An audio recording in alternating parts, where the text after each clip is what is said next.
प्रधानमंत्री नरेंद्र मोदी के बयान पर 3 दिन से बवाल मचा हुआ है। पूरा इंडी गठबंधन, पूरा इकोसिस्टम हाय तौबा मचाए हुए है। इंडी गठबंधन वालों को पीएम मोदी की बातों से बहुत तेज आग लगी हुई है। इंडी गठबंधन वाले कह रहे हैं कि पीएम मोदी हिंदू मुसलमान कर रहे हैं, लेकिन सच यह है कि पीएम मोदी हिंदू मुसलमान नहीं कर रहे। सच यह है कि वो उन लोगों को एक्सपोज कर रहे हैं जो सिर्फ मुसलमान करते हैं। वो मुसलमान हिंदू नहीं कर रहे, जो मुसलमान खाली करते हैं उनको एक्सपोज कर रहे हैं नरेंद्र मोदी। इसी से नरेंद्र मोदी ने इस चुनाव की लाइन भी तय कर दी है, और चुनाव की लाइन यह है कि सबको साथ लेकर चलने वाला चाहिए, या फिर ऐसा चाहिए कि जो किसी एक विशेष धर्म पर ही देश का तन मन धन लुटा देने की तैयारी करके बैठा, जिसका ट्रैक रिकॉर्ड इस तरह का रहा। मोदी का सबका साथ या फिर कांग्रेस का मुसलमानों का साथ। नरेंद्र मोदी ने यह चुनावी लाइन सेट कर दी है कि लोगों को यह चुनना है कि आपको सबका साथ चाहिए या कांग्रेस का मुसलमानों वाला साथ चाहिए। आज हम पाठशाला में कांग्रेस के मुसलमान प्रेम का वो चैप्टर खोलेंगे जिसे देश देखकर देश को शौक लगेगा, क्योंकि नरेंद्र मोदी कोई बात ऐसे ही नहीं कहते। पूरी हिस्ट्री है कि कैसे मुसलमानों के लिए कलेजा काट के निकाल देने का प्रयास हुआ, बॉस, कलेजा खोल कर रख देने का प्रयास हुआ। कैसे मुसलमानों को आरक्षण देने के लिए कांग्रेस ने दिन रात एक कर दिया। आज पाठशाला में वो हिस्ट्री भी खुलेगी। जब इस देश का संविधान बन रहा था तब भी मुसलमानों को आरक्षण देने की पैरवी करने वाले खड़े हो गए थे, और तब सरदार पटेल ने देश को बंटने से बचाने के लिए जो काम किया था ना बॉस, वही काम आज मोदी कर रहे हैं। वो हिस्ट्री भी आपको दिखाऊंगा, ऐसी रिसर्च जो आपको कहीं और नहीं मिलेगी। आपको यह भी बताऊंगा कि एक धर्म के प्रति झुकाव की कांग्रेस की जो सोच है, उससे जुड़े खतरे के बारे में पीएम मोदी कोई पहली बार अलर्ट नहीं कर रहे। वो बार बार अलर्ट कर चुके हैं, और आज से नहीं कर रहे, जब प्रधानमंत्री थे भी नहीं तब से कर रहे हैं। वो पुराने बयान आपको सुनाऊंगा जो आपने आज तक नहीं सुना होगा। नरेंद्र मोदी का वो पुराना बयान, लोग सोच रहे हैं 2024 में बोल रहे हैं, पीएम बनने के पहले उन्होंने इस खतरे के बारे में बताया था। इस तुष्टीकरण की बात करके पीएम मोदी दरअसल पिछले कुछ दिनों से देश को यह बता रहे हैं कि अगर यह खेल चला तो कांग्रेस देशवासियों की संपत्ति छीन लेगी और मुसलमानों को बांट देगी। ये वो बार बार कह रहे हैं। कांग्रेस दलितों पिछड़ों के आरक्षण का हक मुसलमानों को देने वाली है। कांग्रेस बाबा साहब के संविधान में बदलाव की साजिश कर रही है। यानी जो राहुल गांधी का एक बयान हमने आपको कल दिखाया था, उसको आधार बनाकर नरेंद्र मोदी ये बातें कर रहे हैं। लेकिन इसको आधार बनाने के पीछे कांग्रेस की एक पूरी हिस्ट्री है। पीएम मोदी अपनी इस बात से पीछे हटने वाले भी नहीं दिखते। वो लगातार इस बात को कह रहे हैं। आज भी उन्होंने चुनावी रैली में यह बात कही। एक बार पीएम मोदी को पहले सुनिए, फिर आपको बताऊंगा कि पीएम मोदी ने आज कांग्रेस को क्या चैलेंज भी दिया है। कांग्रेस और इंडी अलायंस जब सत्ता में था तो ये लोग दलितों पिछड़ों के आरक्षण में सेंधमारी करके वोट बैंक पॉलिटिक्स के लिए उनकी खास जमात को अलग से आरक्षण देना चाहते थे, जबकि संविधान इसके बिल्कुल खिलाफ है। आरक्षण का जो हक बाबा साहब ने दलित, पिछड़ों और आदिवासियों को दिया, कांग्रेस और इंडी अलायंस वाले उसे मजहब के आधार पर मुसलमानों को देना चाहते थे। मैं कांग्रेस को पूछना चाहता हूं, क्या कांग्रेस ऐलान करेगी कि संविधान में दलितों, पिछड़ों के आरक्षण को, आदिवासियों के आरक्षण को कम करके वो इसे मुसलमानों को नहीं बांटेंगे? जरा वह देश की जनता को वादा करो। पीएम मोदी तो कांग्रेस को खुला चैलेंज दे रहे हैं और ये कह रहे हैं कि मोदी ने कांग्रेस का छुपा राज बता दिया, तो अब ये लोग कांपने लगे। पीएम मोदी का एक और बयान सुनिए, फिर बताऊंगा कि नरेंद्र मोदी जो बात आज कह रहे हैं वही बात वो कैसे बहुत अरसे से कह रहे हैं, और ये बात साफ साफ है कि मुसलमानों के नाम पर तुष्टीकरण का खेल बंद होना चाहिए। पहले पीएम मोदी को आज सुनिए। तो मेरा एक 1.5 मिनट का भाषण, 90 सेकंड का भाषण, और मैंने कुछ सत्य देश के सामने रखा, और पूरी कांग्रेस और इंडी गठबंधन में ऐसी भगदड़ मची है, ऐसी भगदड़ बची है। आखिर कांग्रेस सच्चाई से इतना डरती क्यों है? कांग्रेस क्यों अपने नीतियों को ऐसे छिपाने में लगी है? जब आपने नीति बनाई है, निर्णय लिया है, तो अब जब मोदी जी ने खुल करके राज रख दिया, आपका हिडन एजेंडा बाहर आ गया, तो अब कांप रहे हो? अरे हिम्मत है तो स्वीकार करो, हम आपसे मुकाबला करने के लिए तैयार हैं। प्रधानमंत्री नरेंद्र मोदी खुला चैलेंज दे रहे हैं कि कांग्रेस का इतिहास जो रहा है उसको कांग्रेस छुपाना चाहती है, और वो उस चैलेंज को देते हुए कह रहे हैं कि हम आपसे चर्चा करने को तैयार हैं। यानी कांग्रेस अपने ही इतिहास से भाग रही है, ये आरोप लगा रहे हैं प्रधानमंत्री नरेंद्र मोदी। लेकिन ऐसा क्या इतिहास है कांग्रेस का जिससे कांग्रेस भाग रही है, जो नरेंद्र मोदी कह रहे हैं? आज कांग्रेस का वो इतिहास भी आपको विस्तार से बताऊंगा। लेकिन नरेंद्र मोदी आज जो बात कह रहे हैं, कांग्रेस का जो सच देश को बता रहे हैं, उस सच में बहुत कुछ छुपा हुआ है। एक एक बात उसकी बताऊं कि कैसे धर्म के आधार पर आरक्षण के लिए कांग्रेस ने जमीन आसमान एक कर दिया था। उससे पहले नरेंद्र मोदी का वो पुराना बयान सुन लीजिए, जब वो प्रधानमंत्री थे भी नहीं।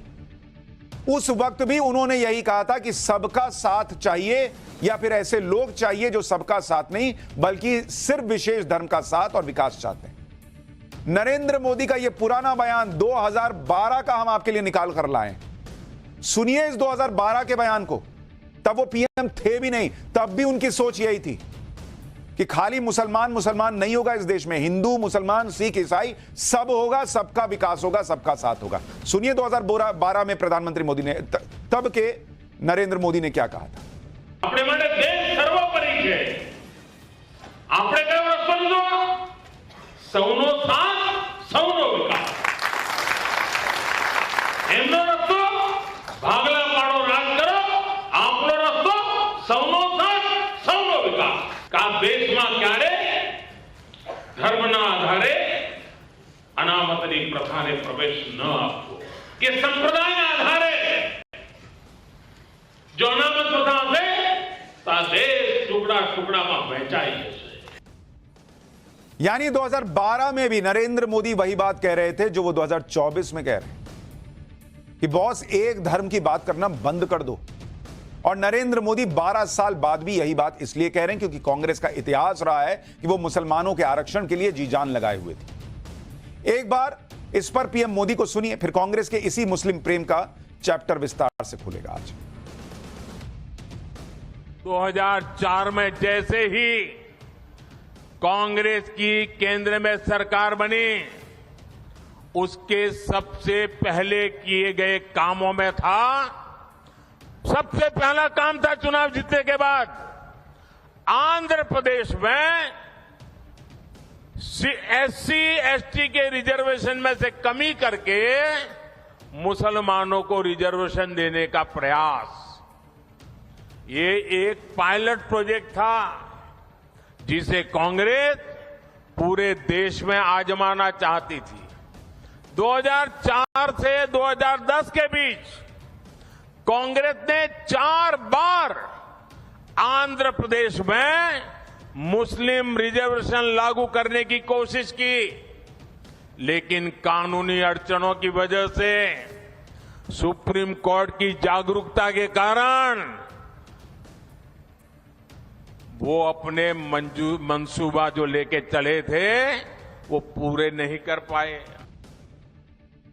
यानी 2012 से 2024 तक नरेंद्र मोदी एक ही एजेंडा लेकर चल रहे हैं कि इस देश में सबकी बात होगी, खाली मुसलमान नहीं होगा।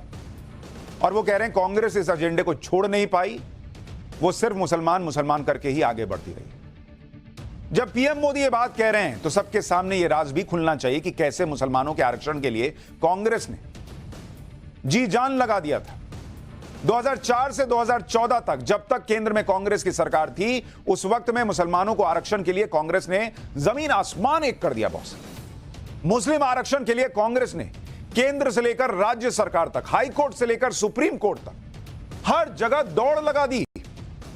संविधान धर्म के आधार पर आरक्षण की इजाजत नहीं देता, लेकिन ये दौड़ते रहे कि कैसे हम मुसलमानों को आरक्षण दे दें। और मैं आपको इसका पहले आपको इसका सार बता देता हूं कि कितने प्रयास किए कांग्रेस ने। आप सोचिए 10 साल में 2004 से लेकर 2014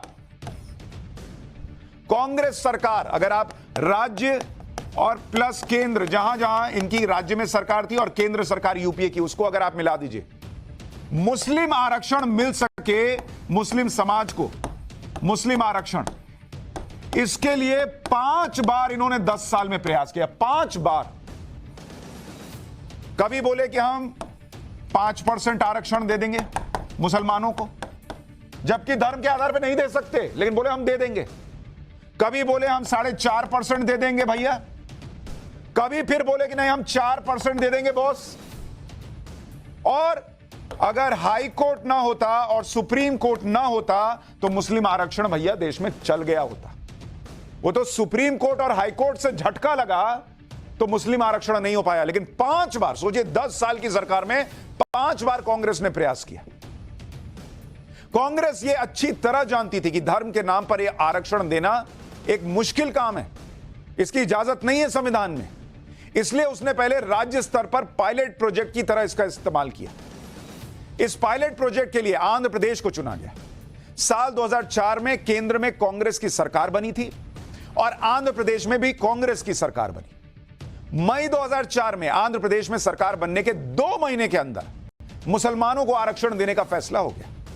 जुलाई 2004 में आंध्र प्रदेश की कांग्रेस सरकार ने सरकारी नौकरी और शिक्षा में मुसलमानों को 5% आरक्षण का ऐलान किया।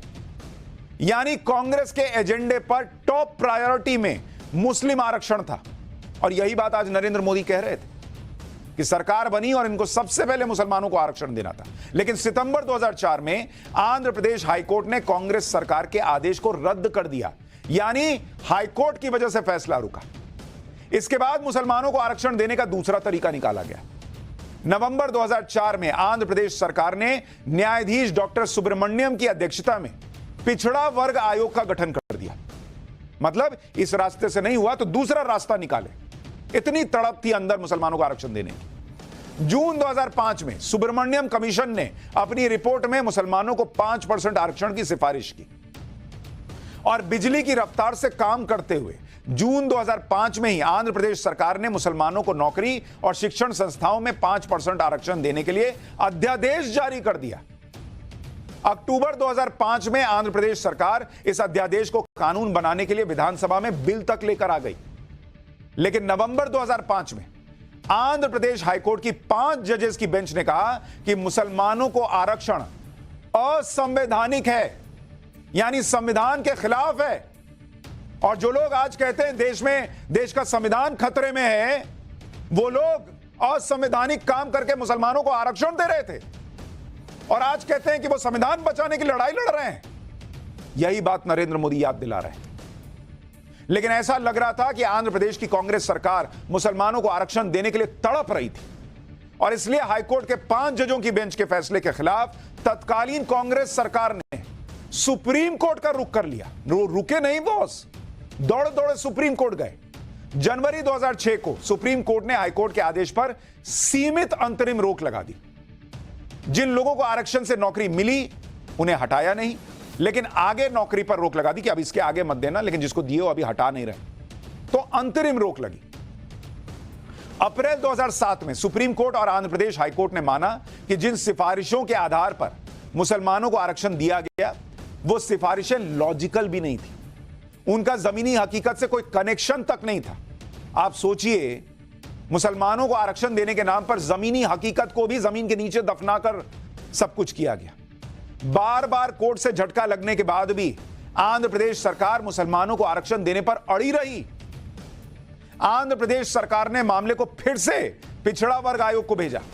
एक retired civil servant PS Krishnan को सलाहकार के तौर पर नियुक्त किया गया। फिर जून 2007 में पीएम कृष्णन ने रिपोर्ट पेश की जिसमें मुसलमानों को 14 बैकवर्ड क्लास की पहचान की गई। जुलाई 2007 में आंध्र प्रदेश बैकवर्ड कमीशन ने मुसलमानों के 15 ग्रुप्स को 4% आरक्षण की सिफारिश की। जुलाई 2007 में ही आंध्र प्रदेश सरकार ने इस सिफारिश पर मुसलमानों को 4% आरक्षण देने का आदेश जारी कर दिया। फरवरी 2010 में आंध्र प्रदेश की 7 जजों की संवैधानिक बेंच ने मुस्लिम आरक्षण पर फैसला दिया। हाईकोर्ट ने कहा कि मुसलमानों को 4% आरक्षण देने वाला कानून सही नहीं है। 7 जज की बेंच, आंध्र प्रदेश हाईकोर्ट की, एक दो नहीं, 7 जजेस की बेंच कह रही है कि यह कानून सही नहीं है और संविधान के आर्टिकल 14, 15(1) और 16(2) का उल्लंघन है। यानी फिर कांग्रेस की आंध्र प्रदेश की सरकार पर मुंह पर करारा तमाचा लगा कानून की हाईकोर्ट की तरफ से कि आप गैर संवैधानिक काम कर रहे हैं। हाईकोर्ट ने कहा कि यह आरक्षण धर्म के आधार पर दिया गया है और इससे धर्म परिवर्तन को बढ़ावा मिलेगा। मार्च 2010 को सुप्रीम कोर्ट ने अपने अंतरिम आदेश में आंध्र प्रदेश में 4% आरक्षण की वैधता को बरकरार रखा और अंतिम फैसले के लिए मामले को संवैधानिक बेंच के पास भेज दिया। इस तरह से हाथ पैर मारे कांग्रेस ने मुसलमान आरक्षण के लिए, जिसकी याद नरेंद्र मोदी दिला रहे थे। जब 2004 से 2010 तक, अभी बात खत्म नहीं हुई है बॉस, अभी आखिर तक ये चैप्टर देखिए, ऐसी बातें हैं कि दिमाग भन्ना जाएगा आपका। जब 2004 से 2010 तक करीब 6 साल तक आंध्र प्रदेश में मुस्लिम आरक्षण देने के प्रयास की टेस्टिंग हो गई कि मामला कहां फंस सकता है, कहां निकल सकता है, क्या हो सकता है, तो जो नरेंद्र मोदी ने वर्ड यूज किया पायलट प्रोजेक्ट, तो उस पायलट प्रोजेक्ट को 2011 में यूपीए सरकार ने केंद्र में भी अप्लाई करने की कोशिश की। 22 दिसंबर 2011 को यूपीए सरकार ने 27% ओबीसी कोटा के अंदर ही मुसलमानों को 4.5% आरक्षण देने का फैसला लिया। मतलब ओबीसी कोटा में से निकालकर, मतलब जो ऑलरेडी कोटा है 27% का, उसमें से निकालकर मुसलमानों को दिया कि अलग से नहीं दे सकते, तो उसमें से 4.5% दे दिया। यानी उधर ओबीसी का हक मार दिया। यानी जो ओबीसी वर्ग के हक में कटौती कर कांग्रेस ने उनका हक 4.5% मुसलमानों को देने का फैसला कर लिया। यह फैसला ऐसे वक्त पर लिया गया जब यूपी में विधानसभा चुनाव होने वाले थे और यूपी में मुसलमानों के अच्छे खासे वोट बैंक को अपनी तरफ करने की कोशिश की गई। हालांकि 29 मई 2012 को आंध्र प्रदेश हाईकोर्ट ने केंद्र सरकार के मुस्लिम आरक्षण के फैसले को रद्द कर दिया। इसके खिलाफ यूपीए सरकार सुप्रीम कोर्ट चली गई, लेकिन 13 जून 2012 को सुप्रीम कोर्ट ने हाईकोर्ट के फैसले पर रोक लगाने से इनकार कर दिया। तब सुप्रीम कोर्ट में यूपीए सरकार की बहुत खिंचाई हुई और केंद्र के आरक्षण देने के होमवर्क पर भी सवाल उठे। सुप्रीम कोर्ट ने तब इस फैसले की संवैधानिक मान्यता पर भी आपत्ति जताई। सुप्रीम कोर्ट ने कहा था कि वो सभी वर्ग जो ओबीसी के अंडर आते हैं उन्हें सामाजिक और शैक्षणिक पिछड़ेपन के आधार पर आरक्षण दिया गया है, जबकि अल्पसंख्यकों को जो आरक्षण दिया गया है उसका आधार तो धार्मिक लग रहा है। हाईकोर्ट से लेकर सुप्रीम कोर्ट तक कांग्रेस की सरकारों की छीछा लेदर होती रही। बार बार कहा जाता रहा कि आप संविधान के अगेंस्ट जा रहे हैं, लेकिन संविधान के अगेंस्ट जाने की, अपने माथे पर यह लिखवाने की बात, उसके बावजूद ये लोग अड़े रहे कि नहीं मुसलमान को तो आरक्षण देंगे, जिसकी याद आज नरेंद्र मोदी याद दिला रहे हैं। यूपीए सरकार के मुस्लिम आरक्षण देने के फैसले का जिक्र आज पीएम मोदी ने भी किया। एक बार पीएम मोदी के बयान का वो हिस्सा सुनिए, फिर आपको बताता हूं कुछ और ऐसे फैक्ट्स जो आपको नहीं पता होंगे। 2011 में कांग्रेस ने इसे देश में लागू करने की कोशिश की। एससी, एसटी को और ओबीसी को मिला हुआ अधिकार छीन करके वोट बैंक की राजनीति के लिए औरों को देने का खेल किया।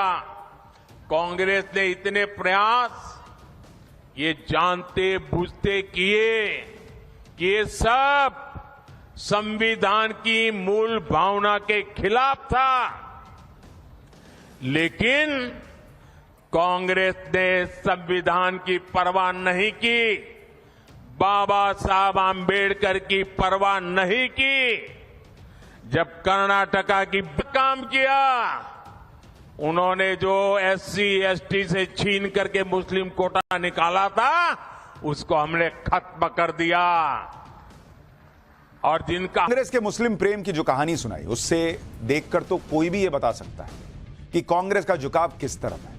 कांग्रेस कैसे एक धर्म के प्रति पक्षपात करती है, एक धर्म विशेष के हक में पॉलिसी बनाती है, ये आरोप ऐसे नहीं लगते। और जब सवाल उठते हैं तो कांग्रेस मुकर जाती है। जैसे पूर्व पीएम मनमोहन सिंह के मुसलमानों पर दिए बयान को कांग्रेस मानने को तैयार नहीं है। आज कांग्रेस के एक सीनियर लीडर ने भी मनमोहन सिंह के बयान पर सफाई दी, लेकिन इस सफाई में भी सच्चाई बाहर आ गई। कांग्रेस नेता राशिद अल्वी ने कहा कि डॉक्टर मनमोहन सिंह ने हमेशा यह कहा कि जो सबसे पिछली लाइन में खड़े हैं, जो सबसे पिछड़े हुए हैं लोग हैं, उनका हक है, और निश्चित तौर पर हिंदुस्तान का मुसलमान सबसे पिछड़ा हुआ है। इसमें कहां किसी को एतराज हो सकता है। अगर पिछड़े लोगों को आगे नहीं लाया जाएगा तो देश कभी भी मजबूत नहीं हो सकता। यानी इधर से कान न छूकर इन्होंने घुमाकर कान छुआ, लेकिन राशिद अल्वी ने भी यह मान लिया कि मनमोहन सिंह भी मुसलमानों की बात कर रहे थे। भाई सबसे पीछे मुसलमान है, आप खुद ही कह रहे हैं लाइन में, और मनमोहन सिंह उनकी बात कर रहे थे, तो मुसलमानों की ना बात कर रहे हैं। लेकिन सवाल यहां यह उठता है कि इतने साल राज करने के बाद भी कांग्रेस की सरकारों में मुसलमान लाइन में सबसे पीछे खड़ा क्यों रह गया? मुसलमान को ईगो मसाज तो करते रहे, लेकिन उसको घर क्यों नहीं दिया? उसको नौकरी क्यों नहीं दी? उसको शिक्षा क्यों नहीं दिया? उसको मॉडर्न क्यों नहीं बनाया? उसको बाहर क्यों नहीं भेजा दुनिया देखने के लिए, समझने के लिए? उसको लाइन में ही पीछे खड़े रखना है, बस वोट लेना है क्या? यह सवाल नहीं पूछा जाएगा क्या कि आज भी वो पीछे ही खड़ा है? लेकिन यह बात यहीं खत्म नहीं होती। पाठशाला में आपको हिस्ट्री का वो चैप्टर भी खोलकर दिखाता हूं, जिससे आपको पता चलेगा कि कैसे मुसलमानों के आरक्षण की पैरवी करने वाले तब भी खड़े हो गए थे जब इस देश का संविधान बन रहा था। लेकिन तब सरदार पटेल ने देश को बंटने से बचाने के लिए जो काम किया, आज मोदी वही काम कर रहा है।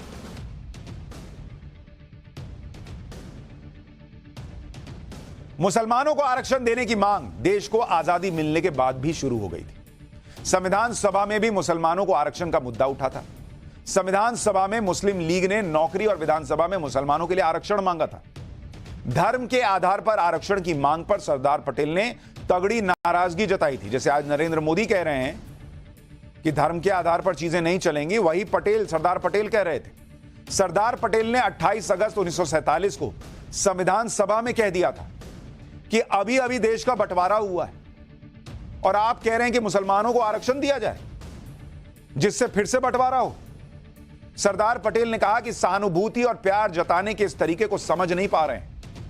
सरदार पटेल ने आगे कहा कि सभी लोग एक दूसरे को अच्छी तरह से समझ लें, जिससे हम यह समझ सकें कि हम कहां खड़े हैं। सरदार पटेल ने यह भी कहा कि अगर देश के बंटवारे वाली प्रक्रिया को फिर से दोहराया गया तो जो ये चाहते हैं, मतलब एक तरह से जो ये चाहते हैं कि मुसलमानों को आरक्षण मिले, उनकी जगह यहां नहीं पाकिस्तान में।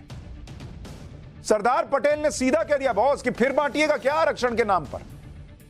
सरदार पटेल ने कहा कि हम यहां देश का निर्माण करने बैठे हैं, निर्माण कर रहे हैं, एक देश की बुनियाद रख रहे हैं। जो लोग बंटवारे के बीज बोने का विकल्प चुनते हैं, उनके लिए इस देश में रत्ती भर जगह नहीं है। और यह बात वो स्पष्ट तौर पर कहना चाहते हैं। यानी धर्म के आधार पर चीजें नहीं होंगी, यह सरदार पटेल ने साफ किया संविधान सभा के सामने। और यही आज 2024 में खड़े होकर नरेंद्र मोदी को कहना पड़ रहा है कि धर्म के आधार पर चीजें इस देश में नहीं चलेंगी, सबका साथ सबका विकास होगा। मुसलमानों को भी इस देश में हर चीज मिलेगी, कोई रोक नहीं सकता मुसलमानों को हर चीज मिलने से, लेकिन मुसलमानों को अलग से मिलेगी ये नहीं हो सकता, क्योंकि देश धर्म के हिसाब से नहीं चल रहा। मुसलमानों को आरक्षण के मुद्दे पर संविधान सभा में जवाहरलाल नेहरू ने भी अपनी बात रखी। जो लोग आज की कांग्रेस जो मुसलमानों को आरक्षण देने के लिए दिन रात एक की हुई थी, उनके खुद के पूर्वज क्या करते थे जरा सुनिए। नेहरू क्या कहते थे? जवाहरलाल नेहरू ने उस समय जो कहा वो आज कांग्रेस को याद करना चाहिए। धर्म के आधार पर आरक्षण की मांग से जवाहरलाल नेहरू तक निराश हो गए थे। मई 1949 को संविधान सभा में नेहरू ने कहा यह बहुत बुरी बात है कि कोई छोटा समूह या अल्पसंख्यक दुनिया और बहुसंख्यकों के सामने ऐसा दिखने की कोशिश करे कि वो बहुसंख्यकों से दूर रहना चाहता है, वो बहुसंख्यकों पर विश्वास नहीं करता। नेहरू ने आगे कहा कि आरक्षण को खत्म करना न केवल अपने आप में एक अच्छी बात है, बल्कि यह सभी संबंधित लोगों के लिए और खास तौर पर अल्पसंख्यकों के लिए अच्छा होगा। मनोवैज्ञानिक रूप से भी यह देश और दुनिया के लिए एक बहुत अच्छा कदम है। इससे यह पता चलता है कि हम धर्मनिरपेक्ष लोकतंत्र के प्रति वास्तव में ईमानदार हैं। यानी सोनिया गांधी, मनमोहन सिंह और राहुल गांधी की आज की कांग्रेस नेहरू के कांग्रेस से भी अलग हो गई है। नेहरू भी विरोध कर रहे थे धर्म के आधार पर आरक्षण का। संविधान सभा के अलावा नेहरू ने प्रधानमंत्री बनने के बाद भी आरक्षण का विरोध किया। 27 जून 1961 को राज्यों के मुख्यमंत्रियों को लिखे पत्र में नेहरू ने कहा कि वो किसी भी तरह के आरक्षण को पसंद ही नहीं करते। खास तौर पर नौकरियों में आरक्षण को लेकर नेहरू ने यह भी लिखा कि वो हर उस चीज के खिलाफ हैं जिससे अक्षमता और सेकंड रेट स्टैंडर्ड को बढ़ावा मिले। मतलब जो राहुल गांधी जातिगत जनगणना, सबको न्याय, आरक्षण, बीजेपी खत्म कर देगी, ये सब बातें कर रहे हैं, उनके परनाना कह रहे थे कि आरक्षण जो है वो सेकंड रेट स्टैंडर्ड को बढ़ावा देता है। अगर हम धर्म और जाति के आधार पर आरक्षण की व्यवस्था करते हैं तो हम प्रतिभाशाली और सक्षम लोगों को कुचल देते हैं और दूसरे दर्जे या तीसरे दर्जे के बने रह जाते हैं। नेहरू ने लिखा कि वो चाहते हैं कि देश हर चीज में प्रथम श्रेणी का देश बने। जिस पल हम दोयम दर्जे को प्रोत्साहित करते हैं, हम खो जाते हैं। नेहरू ने लिखा कि यह जानकर दुख हुआ कि सांप्रदायिक विचारों के आधार पर आरक्षण का यह काम कितना आगे बढ़ गया है। इस रास्ते पर चलने में न सिर्फ मूर्खता है बल्कि विनाश भी तय है। धर्म के आधार पर आरक्षण विनाश का रास्ता है, यह नेहरू कहते थे। और 2004 से 2014 तक आज की कांग्रेस मुसलमान आरक्षण के लिए कलेजा निकाल कर रखती थी। उनको विनाश नहीं दिख रहा था देश का। नरेंद्र मोदी को दिखता है, इनको नहीं दिखता है। कांग्रेस ने कैसे मुसलमानों को आरक्षण देने की कोशिश की, जिसके बारे में हम आपको बता चुके हैं। लेकिन दिलचस्प बात यह कि खुद जवाहरलाल नेहरू ने ही यह सुनिश्चित किया था कि पिछड़े वर्ग के अधिकार पर कोई सेंधमारी नहीं होनी चाहिए। मैं कांग्रेस को याद दिलाऊं कि बात साल 1951 की है, जब संविधान का पहला संशोधन हुआ। इस संशोधन में आर्टिकल 341 में बदलाव किया गया और कानून में बदलाव करके यह तय हुआ कि शेड्यूल कास्ट में केवल वही लोग आएंगे जो हिंदू दलित होंगे, इसमें कोई और धर्म के लोग नहीं होंगे। आप खुद देखिए, संविधान के पहले संशोधन में ही उस वक्त की सरकार की प्राथमिकता दिखती है और तब के नेताओं ने यह सुनिश्चित किया कि आरक्षण धर्म की राजनीति का हथियार बनकर न रह जाए और ना ही इसके जरिए हिंदू मुसलमान की राजनीति हो। एक बात यहां पर गौर करने वाली है कि जब कांग्रेस के मुख्य नेताओं जैसे सरदार पटेल और नेहरू धर्म के आधार पर आरक्षण का विरोध कर चुके थे, तो कांग्रेस ने इसके खिलाफ जाकर क्यों मुस्लिम तुष्टीकरण की नीति अपनाई? क्यों कांग्रेस मुसलमान मुसलमान करती रही? सालों से क्यों इसके पीछे लगी रही? इसकी वजह भी आपको बताता हूं। और उसके लिए पिछले 7 लोकसभा चुनाव में कांग्रेस को मिले मुस्लिम वोट बैंक का आंकड़ा बताता हूं। 1996 में 36% मुस्लिम वोट अकेले कांग्रेस को मिला। 1998 में 32% मुस्लिम वोट मिला। 1999 में कांग्रेस को 40% मुसलमानों ने वोट दिया। 2004 में 36%, 2009 में 38% मुसलमानों ने, 2014 में भी 38% मुसलमानों ने वोट दिया, 2019 में 39% मुसलमानों ने वोट दिया। यानी कांग्रेस को मुसलमानों का वोट भर भर कर मिलता रहा। पिछले 28 सालों से कांग्रेस को मुस्लिम तुष्टीकरण की नीति का जमकर फायदा हुआ। मुसलमान को फायदा हुआ या नहीं हुआ, यह सबके सामने है।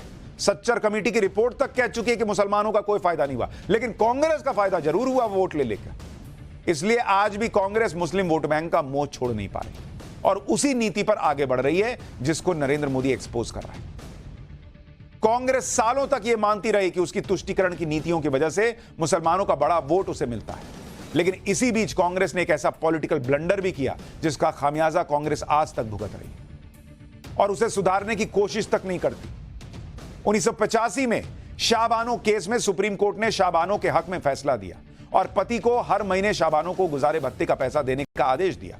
इस फैसले का विरोध मुस्लिम समाज में होने लगा। उस समय राजीव गांधी प्रधानमंत्री थे। वोट बैंक के चक्कर में राजीव गांधी ने 1986 में, यानी 1 साल के अंदर ही, संसद में एक एक्ट पास करके शाहबानो केस में सुप्रीम कोर्ट के फैसले को अमान्य कर दिया। कांग्रेस को भरोसा था कि इस काम से आने वाले चुनाव में उसे फायदा होगा, लेकिन कांग्रेस जो सोच रही थी वैसा नहीं हुआ। शाहबानो पर सुप्रीम कोर्ट का फैसला पलटना कांग्रेस की मुस्लिम तुष्टीकरण की नीति का सबसे बड़ा उदाहरण था। एक महिला को उसका गुजारा भत्ता भी ना मिले और उसके लिए आप एक्ट लाकर, कानून लाकर उसका हक छीन रहे हैं। आगे चलकर यही कांग्रेस के गले की हड्डी बन गया। प्रधानमंत्री नरेंद्र मोदी लगातार विपक्ष पर तुष्टीकरण के आरोप लगा रहे हैं। पीएम के बयानों से विपक्ष में खलबली मची और इससे दूसरे चरण की वोटिंग से पहले चुनाव का टेम्परेचर भी बढ़ गया है, क्योंकि अभी तक सब ये कह रहे थे कि चुनाव ठंडा है, चुनाव में माहौल नहीं दिख रहा। लेकिन जिस तरह से चुनावी तापमान बढ़ गया है, माहौल गर्म हो गया है, उसका असर दूसरे चरण की वोटिंग में दिख सकता है।